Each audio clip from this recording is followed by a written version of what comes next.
اعوذ باللہ من الشیطان الرجیم بسم اللہ الرحمن الرحیم رب اشرح لی صدری ویسر لی امری واحلل عقدۃ من لسانی یفقہوا قولی رب یسر ولا تعسر وتمم بالخیر آمین یا رب العالمین۔ سورہ یوسف آیت نمبر 31 ہماری جاری ہے، اور آیت نمبر 31 کے حوالے سے جناب ڈاکٹر عبدالرحیم صاحب کی شرح المفردات کی وضاحت ہم نے دیکھ لی تھی۔ اب ہم چلتے ہیں جی ایضاحات النحویہ کی طرف۔ تو ایضاحات النحویہ میں پہلا پوائنٹ ڈاکٹر عبدالرحیم صاحب بتا رہے ہیں ارسلت الیہن کے حوالے سے کہ یہاں پر المفعول بہ محذوف، مفعول بہ جو ہے وہ محذوف ہے، یعنی ارسلہ یرسلو ارسالن بھیجنا کے معنی میں جو استعمال ہوتا ہے نا، تو کس کو بھیجا، مفعول بہ جو ہے یہاں پر محذوف ہے۔ و تقدیرو، اور تقدیر کلام یوں ہے کہ ارسلت الیہن من یدعوہن الی معدوبۃ،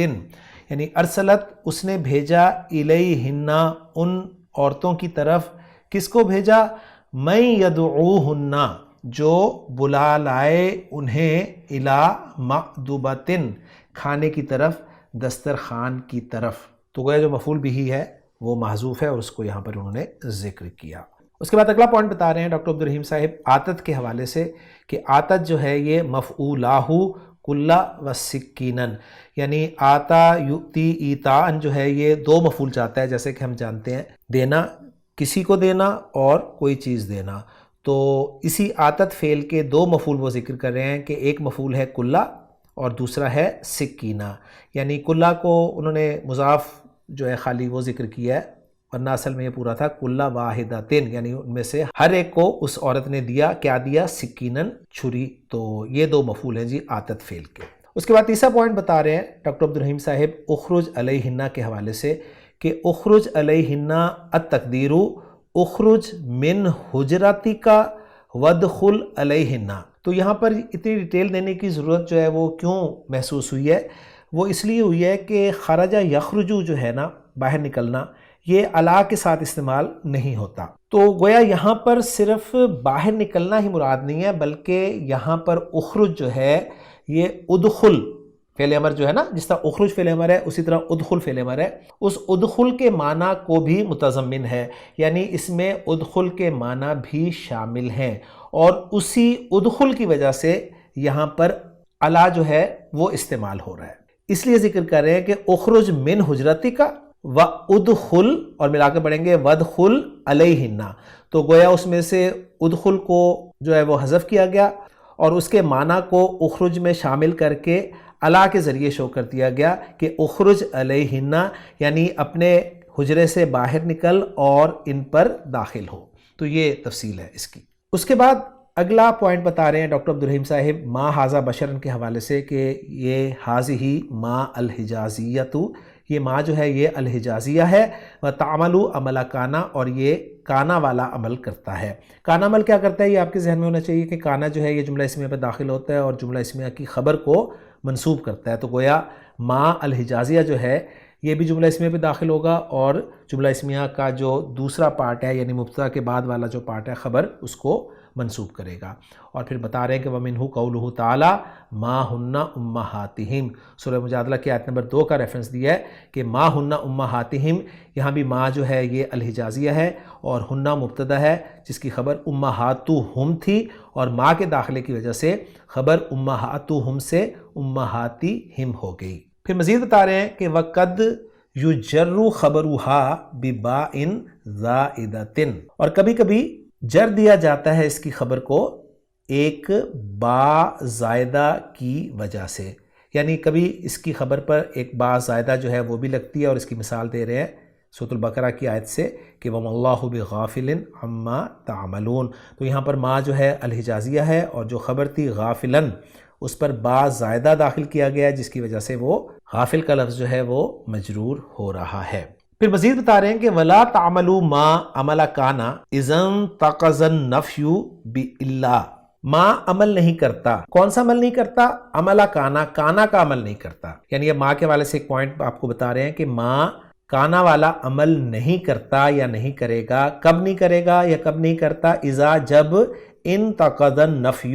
جب نفی کا معنی ٹوٹ جائے، بھی اللہ کے ذریعے سے، جب اللہ کے ذریعے نفی کا معنی ٹوٹ جائے نا تو پھر ما جو ہے وہ عمل نہیں کرتا، اور اس کی مثال دے رہے ہیں سورہ آل عمران سے، وما محمد الا رسول، اور پھر مزید بتا رہے ہیں کہ وما النافیۃ التی لا تعمل عمل کانا تسمى ما التمیمیۃ کما فی قولک ما انا مرید۔ تو میں نے جو آپ کے سامنے پوائنٹ رکھا تھا نا کہ ما جو ہے یہ دو طرح کا ہوتا ہے، ایک ما حجازیہ کہلاتا ہے اور ایک ما تمیمیہ کہلاتا ہے، اور یہ اصل میں اہل حجاز اور بنو تمیم کی لغت کے اعتبار سے ان کے نام رکھے گئے ہیں کہ اہل حجاز والے جو تھے وہ ما کا استعمال جب کرتے تھے جملہ اسمیہ پر تو ما کی خبر کو منسوب کرتے تھے، جبکہ بنو تمیم والے جو ہیں ما کا استعمال کرتے تھے جملہ اسمیہ کو منفی بنانے کے لیے تو وہ ما کی خبر کو منسوب نہیں کرتے تھے، تو اس اعتبار سے نام رکھے گئے ان کے، اور مثال دے رہے ہیں اس کے حوالے سے ما انا مریدن۔ تو دیکھیں انا مریدن جملہ اسمی ہے جس میں انا مبتدا ہے اور مریدن خبر ہے، اور اس کو منفی بنانے کے لیے جب ما لگا تو اگر یہ ما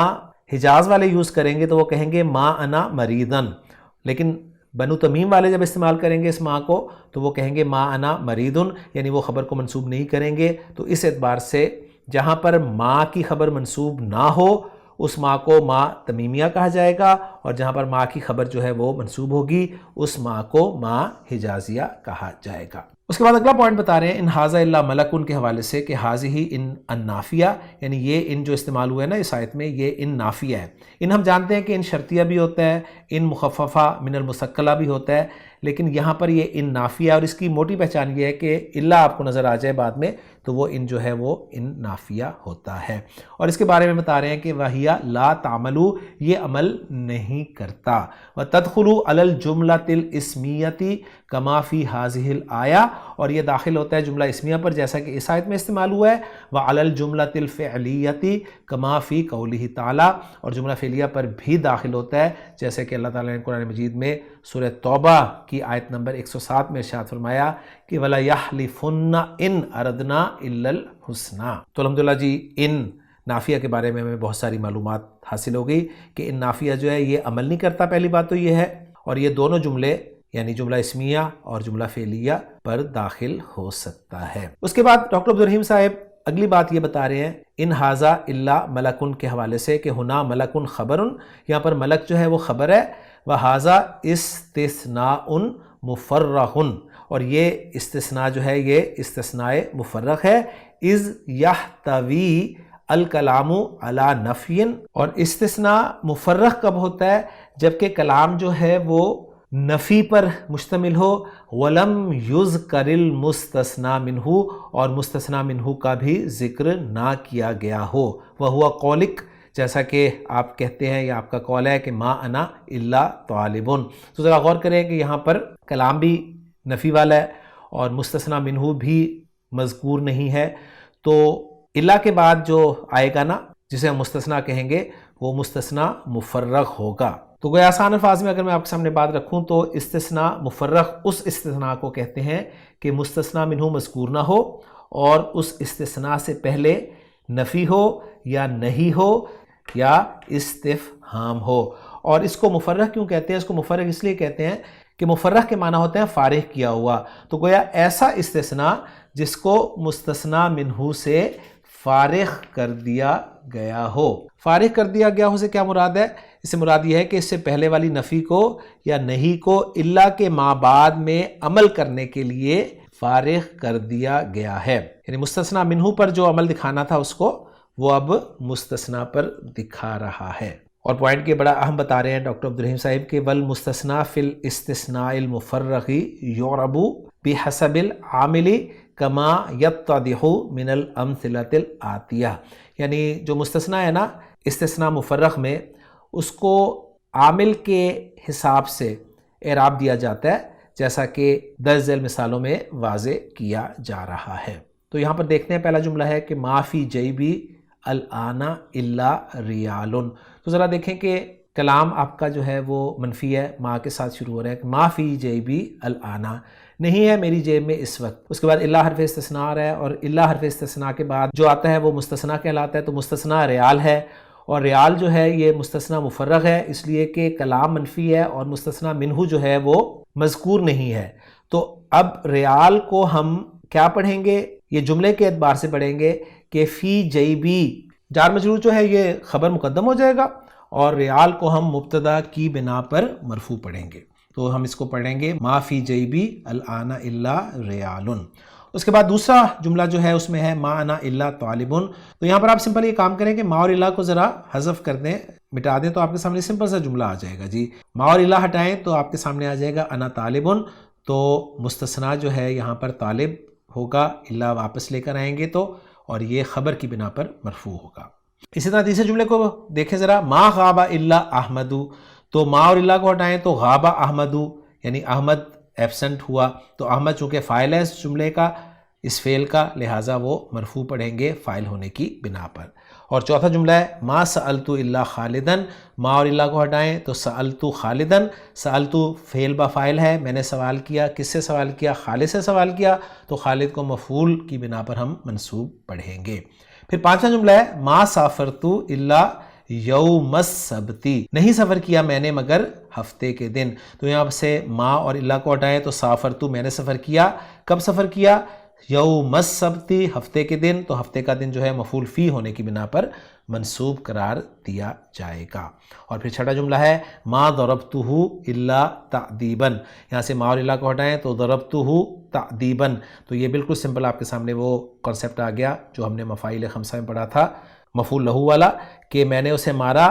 کس وجہ سے؟ تعذیبا، یعنی ادب سکھانے کے لیے، ادب سکھانے کے لیے میں نے اسے مارا، تو یہاں پر تعذیباً جو ہے وہ مفعول لہو ہونے کی وجہ سے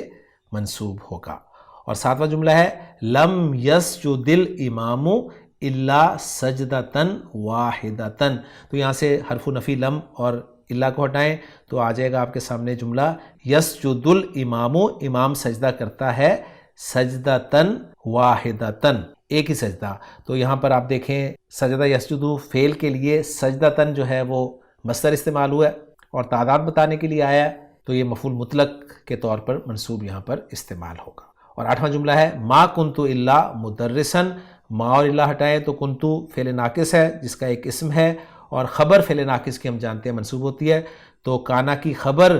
ہونے کی بنا پر مدرسن جو ہے یہاں پر منصوب ہے۔ نواں جملہ ہے ما جئت الا راکبا، تو یہاں سے ما اور الا کو ہٹائیں تو جئت میں آیا، کس حالت میں آیا؟ راکبا، سوار ہونے کی حالت میں، تو راکبا یہاں پر حال ہونے کی بنا پر منصوب ہے۔ اور دسواں جملہ جو ڈاکٹر عبدالرحیم صاحب بتا رہے ہیں وہ ہے لست احسن منک الا خطا، لست نہیں ہوں میں احسن زیادہ اچھا منک تجھ سے، الا مگر خطن خط کے لحاظ سے، تو یہاں پر خطن جو ہے وہ تمیز کی بنا پر منصوب ہے، ذہن میں رکھیے گا۔ اور 11واں اور آخری جملہ اس ورکنگ کا ڈاکٹر عبدالرحیم صاحب ذکر کر رہے ہیں کہ ما اظنہ الا عالما، میں گمان نہیں کرتا اس کو مگر ایک عالم، تو ظنہ یظنہ دو مفعول چاہ رہا ہے نا، تو دو مفعول آئیں گے اظنہ کے، جس میں سے پہلا مفعول جو ہے وہ ہا کی ضمیر ہے اور دوسرا مفعول عالمن ہوگا، تو یہاں پر عالمن منصوب جو استعمال ہوا ہے یہ مفعول ثانی ہونے کی وجہ سے اظن فعل کے لیے منصوب استعمال ہوا ہے۔ تو الحمدللہ جی بہت اچھی پریکٹس ہماری ان جملوں کی وجہ سے ہو گئی ہے، تو الحمدللہ جی یہاں پر ایضاحات النحویہ جو ہے ہمارا مکمل ہو جاتا ہے۔ اب ہم چلتے ہیں جی جملوں کی طرف اور جملوں کے اعراب کو سولو کرنے کی کوشش کرتے ہیں۔ تو پہلا جملہ آپ اسکرین پہ دیکھ رہے ہیں کہ فلما سمعت بمکرہن ارسلت الیہن، فا کو ہم استنافیہ مان لیں گے، یہاں پر لما جو ہے یہ ظرف کہلائے گا اور اس کو آسان ترکیب کے مطابق ہم مفعول فی مقدم قرار دے دیتے ہیں، سمیت فعل با فاعل ہو جائے گا، ہیا ضمیر مرفوع متصل اس کا فاعل ہے، بمکرہن جار مجرور کا مجموعہ ہے جس میں با حرف جر ہے، اور مکرہن جو ہے یہ مجرور ہے جس میں مکر کا لفظ مضاف ہے اور ہنہ جو ہے وہ مضاف الیہ ہے، اور یہ جار مجرور جو ہے سمیت فعل کے متعلق ہو جائے گا، پھر سمیت فعل اپنے فاعل، اپنے متعلق اور اپنے مفعول فی مقدم سے مل کر شرط بن جائے گا، جس کا جواب شرط آگے آ جائے گا ارسلت الیہن،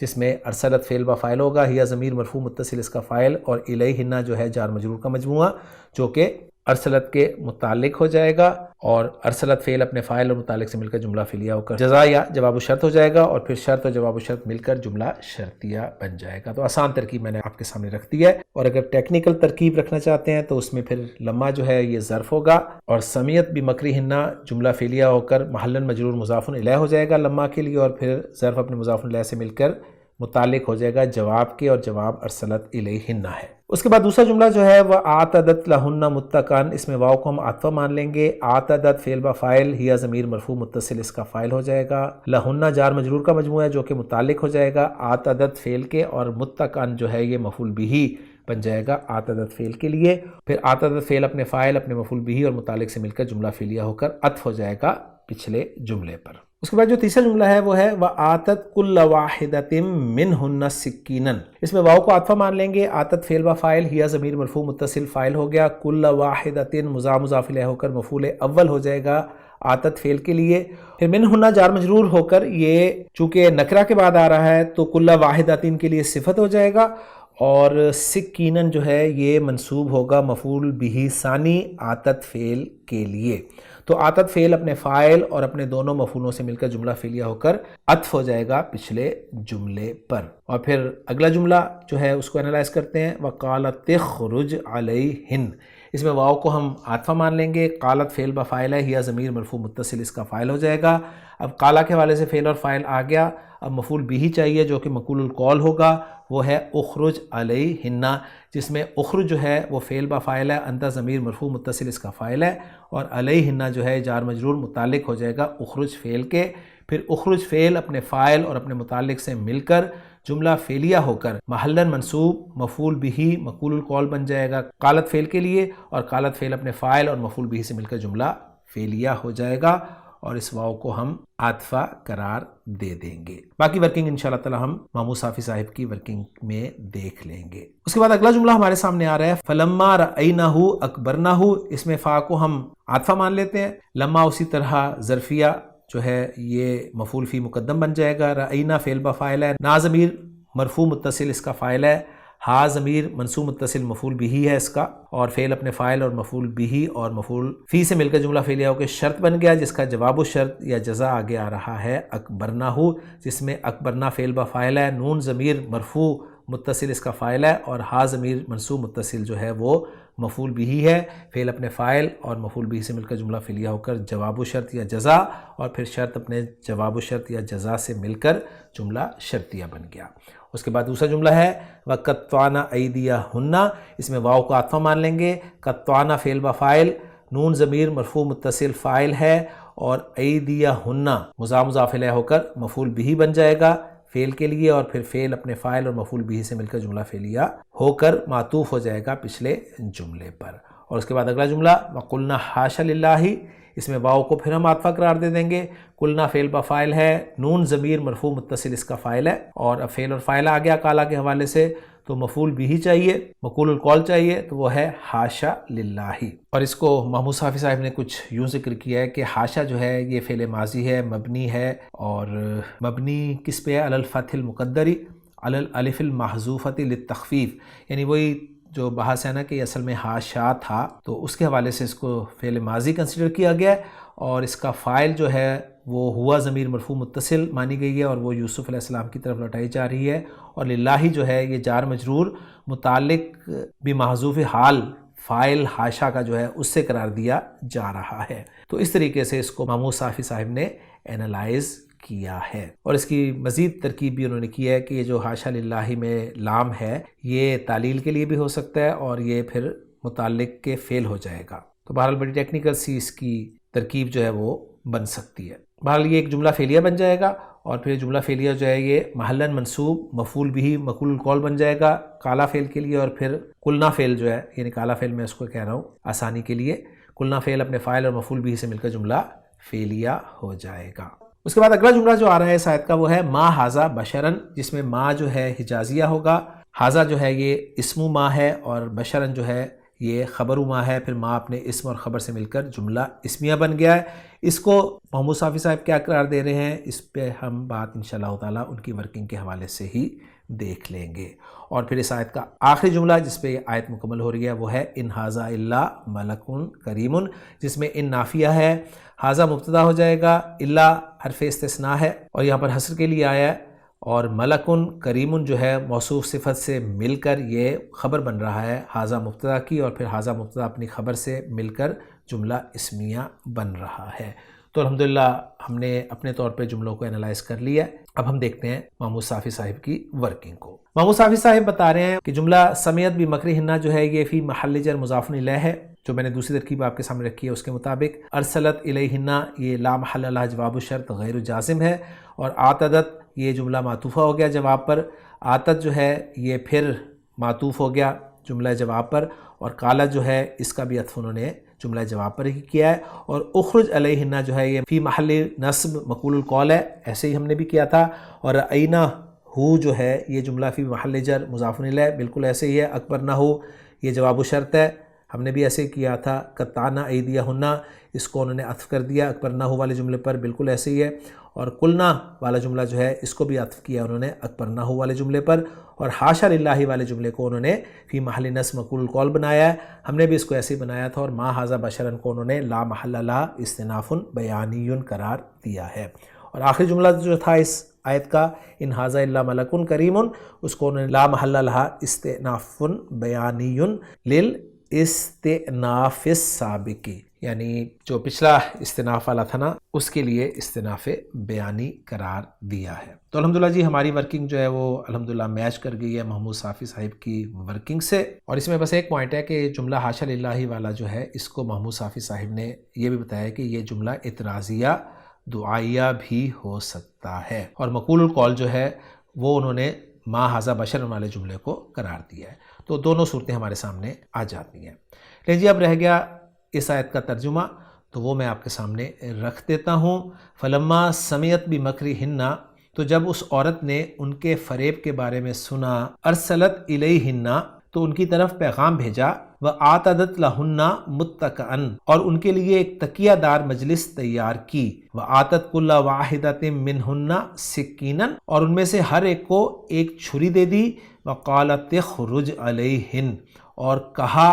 ان کے سامنے نکل. فلما رأینہ اکبرنہ پھر جب انہوں نے اسے دیکھا تو اسے بہت بڑا پایا، وقطعن ایدیہن اور انہوں نے اپنے ہاتھ کاٹ ڈالے، وقلن حاشا للہ اور کہا اللہ کی پناہ. تو اس حاشا للہ کو آپ ایک محاورے کے طور پہ بھی یاد کر سکتے ہیں کہ اللہ کی پناہ کے لیے یہ استعمال ہوتا ہے. ما ھذا بشرن یہ کوئی آدمی نہیں ہے، ان ھذا الا ملک کریم یہ نہیں ہے مگر کوئی نہایت معزز فرشتہ. تو الحمدللہ جی آیت نمبر 31 کا تفصیلی گرامیٹیکل انالیسس جو ہے وہ مکمل ہو گیا. اور اس میں محمود صافی صاحب کی کچھ ورکنگ تھی حاشا لفظ کے حوالے سے، محی الدین درویشی صاحب کی ورکنگ تھی کچھ حاشا لفظ کے حوالے سے، تو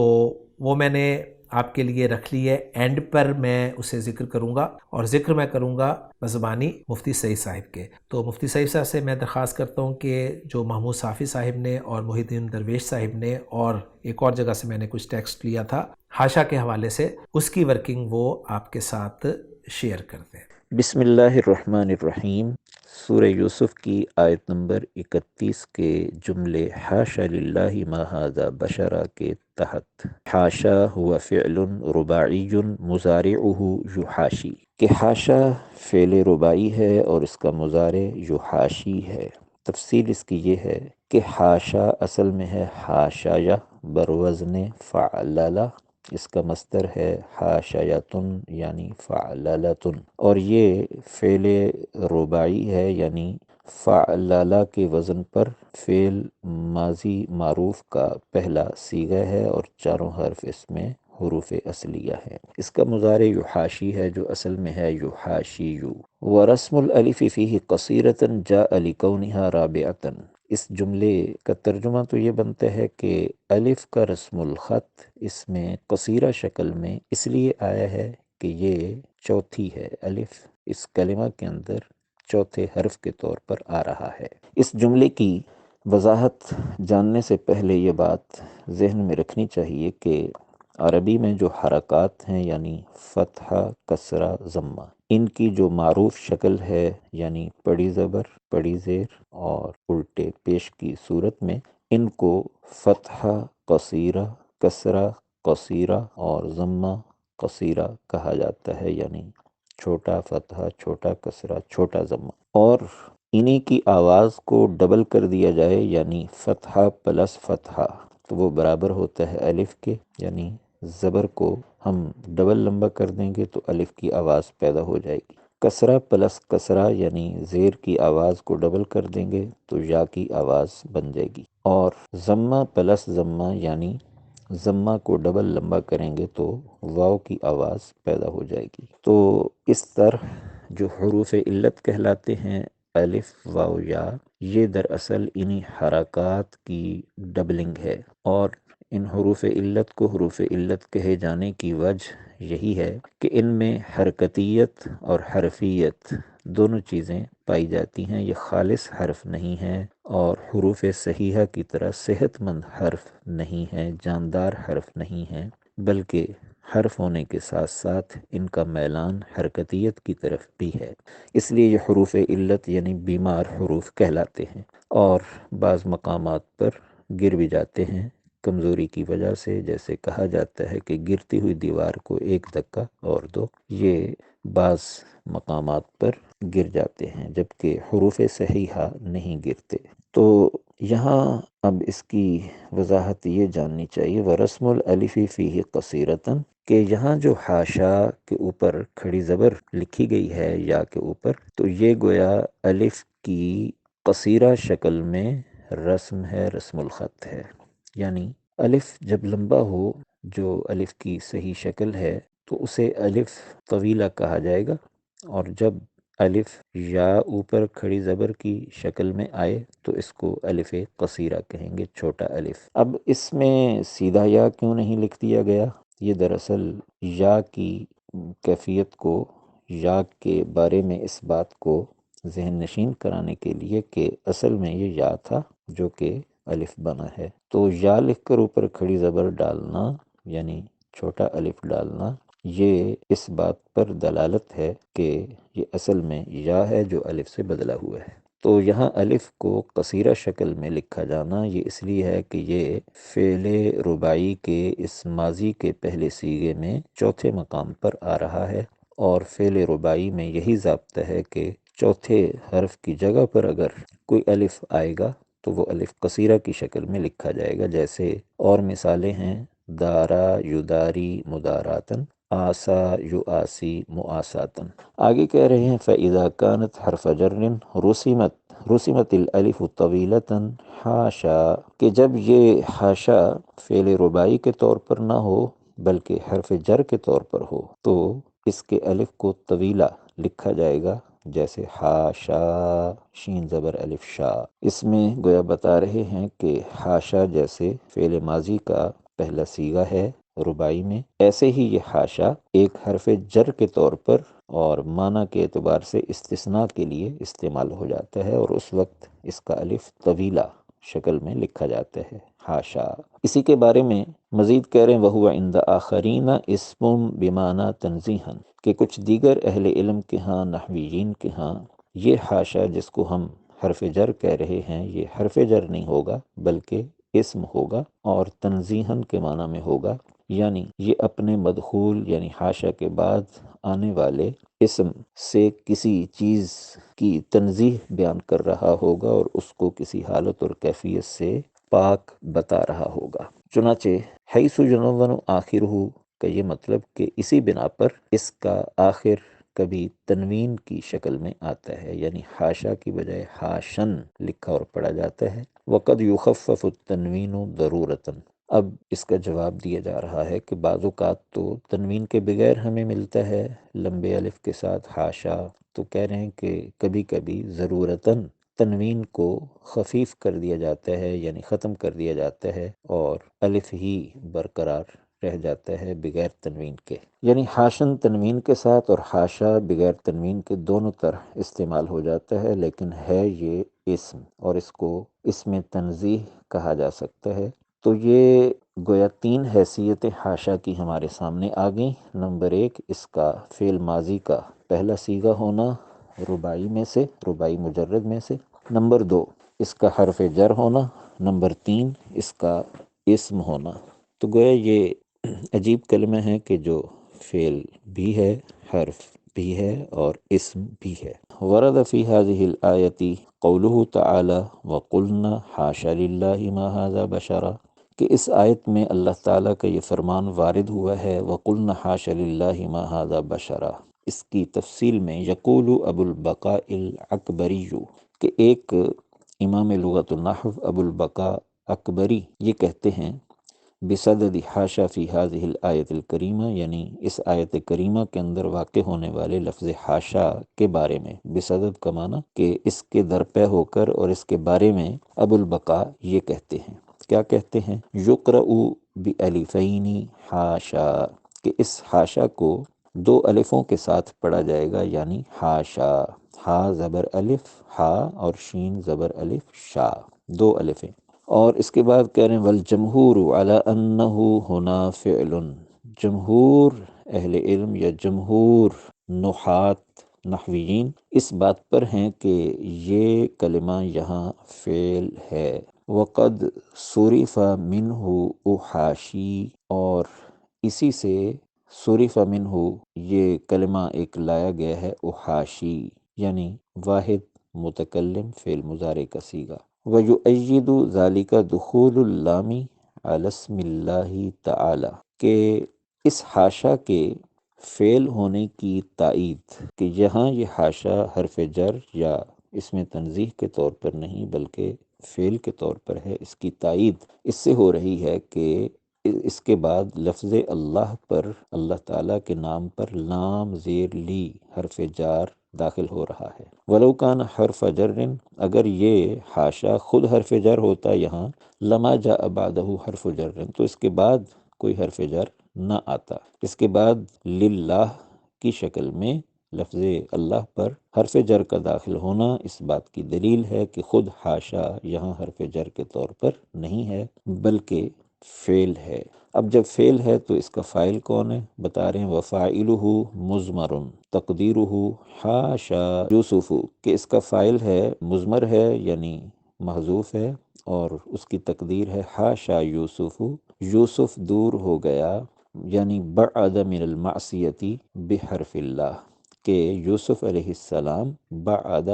دور ہو گئے، یا بعد نفسہ انہوں نے اپنے آپ کو دور کر لیا، من المعصیتی اللہ کی نافرمانی سے، للہ کا معنی اللہ کی رضا کے لیے، اللہ کے نام کے ساتھ۔ تو اس طرح گویا حاشا کو یہ فعل ثابت کر رہے ہیں اس آیت میں۔ وَأَصْلُ الْكَلِمَةِ مِنْ حَاشَيْتُ الشَّيْءَ، اور بتا رہے ہیں کہ اس کلمہ حاشا کی اصل کیا ہے، یعنی معنی کے اعتبار سے لغت کے اندر اس کی کیا حیثیت بنتی ہے، تو کہتے ہیں یہ حاشیت الشیء سے ہے، حاشا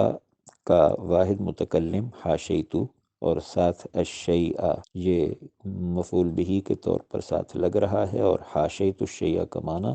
میں نے فلاں چیز سے کنارہ کشی اختیار کی، فلاں چیز سے ایک حاشیہ پر ایک کنارے پر ہو گیا۔ وَيُقْرَأُ بِحَذْفِ الْأَلِفِ لِلتَّخْفِيفِ، کہ یہاں اس سوال کا جواب دے رہے ہیں کہ اگر یہ فعل ہے تو پھر اس کے ساتھ الف نظر آنا چاہیے تھا، اور یہ یوں ہونا چاہیے تھا حاشا للہ ما ھذا بشرا، لیکن قرآن میں الف کے بغیر ہے حاشا، تو اس کی وجہ بتا رہے ہیں کہ یہ الف کے حذف کے ساتھ پڑھا جاتا ہے تخفیفاً، تخفیف کے لیے، تو اصل میں الف یہاں موجود ہے جو تخفیفاً حذف کر دیا گیا۔ ھذا ما اوردہ ابو البقاء العکبری، کہہ رہے ہیں کہ یہ ہے وہ بات جو ابو البقاء اکبری نے وارد کی ہے اور لکھی ہے، لیکن صاحب کتاب صاحب عبارت یہ کہہ رہے ہیں اتماما للفائدہ، کہ فائدے کو تمام کرنے کے لیے اور گویا مکمل فائدہ پہنچانے کے لیے ہم فَإِنَّنَا سَنُوَضِّحُ مَا يَتَعَلَّقُ بِحَاشَا، ہم مزید وضاحت کیے دیتے ہیں ان باتوں کی جو حاشا سے متعلق ہے، لِأَنَّهَا تَبْهَمُ عَلَى الْكَثِيرِ، اس لیے کہ یہ لفظ یہ کلمہ بہت سے لوگوں پر مبہم رہ جاتا ہے، تو اس کی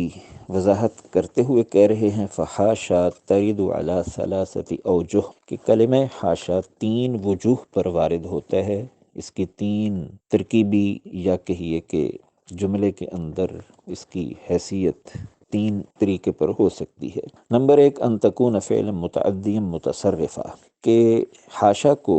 ایک فعل متعدی اور فعل متصرف قرار دیا جائے۔ تقول تو کہے گا حاشیتہ، اور معنی ہوگا استثنیتہ۔ حاشیتہ میں نے فلاں چیز کو گویا سائڈ پہ کر دیا، یعنی اس کو مستثنا کر دیا۔ والدلیل قول النابغۃ الذبیانی ولا ارى فاعلا فی الناس یشبہہ ولا احاشی من القوم من احد، کہ اس حاشا کے فعل متعدی متصرف ہونے کی دلیل کے طور پر معروف شاعر نابغہ زبیانی کا یہ قول اور یہ شعر دلیل ہے۔ ولا ارى فاعلا فی الناس یشبہہ، ترجمہ یہ بنتا ہے کہ اور میں نہیں دیکھتا لوگوں میں کوئی ایسا کام کرنے والا جو اس شخص کے یعنی میرے ممدوح کے مشابہ ہو، یعنی میرا ممدوح ایسا بے مثال شخص ہے کہ مجھے لوگوں میں کوئی اس جیسا فاعل اور فعال شخص نظر نہیں آتا۔ ولا احاشی من الاقوام من احد، اور میں اقوام میں سے کسی کا استثناء نہیں کرتا، کسی کو سائڈ پہ نہیں کرتا، یعنی تمام اقوام کے اعتبار سے میرا یہ دعویٰ ہے، اور میں اقوام میں سے کسی قوم کو یا قوم کے کسی فرد کو سائڈ پہ نہیں کرتا، مستثنیٰ نہیں کرتا، اور تمام اقوام کو سامنے رکھتے ہوئے میں یہ دعویٰ کر رہا ہوں کہ میرے ممدوح جیسا لوگوں میں فعال شخص کوئی نہیں۔ تو اس میں ولا احاشی یہ فعل مضارع واحد متکلم کا صیغہ ہے، فعل مضارع منفی، اور اس میں گویا جو معنی ہو رہا ہے وہ یہی ہے۔ ولا استثنی کے معنی میں ہے یہ کہ میں کسی کو بھی مستثنا نہیں کرتا، اور یہ گویا فعل متعدی ہے، اور متصرف ہونے کا مطلب یہ کہ یہ اپنا تصرف بھی کر رہا ہے اور عمل بھی دکھا رہا ہے۔ حاشا کی دوسری حیثیت بتا رہے ہیں ان تکون تنزیہیتاً، کہ یہ حاشا تنزیہیہ ہو، کما مر فی الآیت الکریمہ، جیسے آیت کریمہ میں گزرا ہے حاشا للہ، اور اس کے تنزیہیہ ہونے میں پھر اس کی صرفی حیثیت کیا بنے گی؟ وہی اسم للتنزیہ، کہ یہ اسم کہلائے گا، اسم برائے تنزیہ۔ کقولہ تعالی معاذ اللہ، اور یہ حاشا للہ اللہ تعالیٰ کے فرمان معاذ اللہ ہی کی طرح ہو جائے گا، جیسے معاذ اللہ کسی بھی چیز کی تنزیہ کے لیے بولا جانے والا ایک کلمہ ہے، اسی طرح حاشا للہ بھی ہوگا۔ اب حاشا للہ، اس حاشا اگر اسم ہے تو اس کی جملے کے اندر حیثیت کیا ہوگی اور ترکیب میں کیا واقع ہوگا؟ تو کہہ رہے ہیں کہ نعربها، میں اس کو اعراب دیں گے نائب مفعول مطلق، مفعول مطلق کے نائب کی حیثیت سے، یعنی حاشا للہ یہ اصل میں یوں ہوگا کہ احاشی اللہ یا احاشی للہ حاشن، کہ میں گویا پاک قرار دیتا ہوں فلاں چیز کو اللہ کے لیے پاک کرنا۔ اب یہاں احاشی یا جو بھی صیغہ نکالیں وہ ہوگا فعل، اور للہ کو درمیان میں رکھیں گے، اور یہ حاشا جو ہے یہ اصل میں حاشن ہے اور آخر میں ہے اور مفعول مطلق ہے، لیکن اب فعل کو کر دی حذف، مفعول مطلق والا جو گویا یہ حاشن مصدر ہے اس کو ہم لے آئے فعل کی جگہ پر، اور اس طرح یہ فعل کے قائم مقام ہو گیا، اور چونکہ یہ اپنا اصل میں مصدر بھی نہیں، اس لیے اس کو مفعول مطلق کہنے کی بجائے کہہ رہے ہیں نائب مفعول مطلق، کہ مفعول مطلق کے نائب کے طور پہ ہوگا۔ حاشا کی تیسری حیثیت بتا رہے ہیں وَتَكُونُ لِلْإِسْتِثْنَاء، کہ یہ حاشا استثناء کے لیے ہو، وغالب احوالها انہا حرف جر یفید الاستثناء، اور اس کے احوال میں سے اکثر جو واقع ہونے والی حالت ہے وہ یہی ہے کہ یہ حرف جر ہو اور استثناء کا فائدہ دے، یعنی اس کا عام استعمال ایک حرف جر برائے استثناء کے طور پہ ہوتا ہے۔ اب جب یہ حرف جر ہے تو واضح ہے کہ والاسم بعدها مجرور، اس کے بعد جو اسم ہوگا وہ مجرور ہوگا، جیسے ہمارا یہ قول کلکم مخطئ حاشا زید، کہ تم میں سے ہر ایک خطا کار ہے سوائے زید کے، تو یہاں حاشا گویا الا یا غیرہ کے معنی میں، اور اس کے بعد زید مجرور ہے کیونکہ حاشا حرف جر ہے۔ وذهب بعض النحاتی الی جواز وجہ آخر، اب تین حیثیتیں حاشا کی بتانے کے بعد کہ حاشا فعل بھی ہو سکتا ہے، اسم اس میں تنزیہ بھی ہو سکتا ہے، اور حرف جر برائے استثناء بھی ہو سکتا ہے۔ چوتھی ایک حیثیت اس کی بتا رہے ہیں کہ وذهب بعض النحاتی الی جواز وجہ آخر، بعض نحوی حضرات اس کی ایک اور وجہ کے جواز کی طرف بھی گئے ہیں، اور وہ کیا ہے؟ وَهُوَ أَن نَعْتَبِرَهَا فِعْلًا جَامِدًا يُفِيدُ الْاِسْتِثْنَاء، کہ ہم اس کو ایک فعل قرار دیں، لیکن فعل کیسا؟ جامدن، فعل جامد، فعل متصرف نہیں جیسا کہ اوپر آیا، بلکہ فعل جامد قرار دیں جو کہ استثناء کا فائدہ دے۔ والاسم بعدها مفعول به، اور اس کے بعد جو اسم ہے وہ اس کا مفعول به قرار پائے، اور مفعول به ہونے کی وجہ سے منصوب بھی ہوگا۔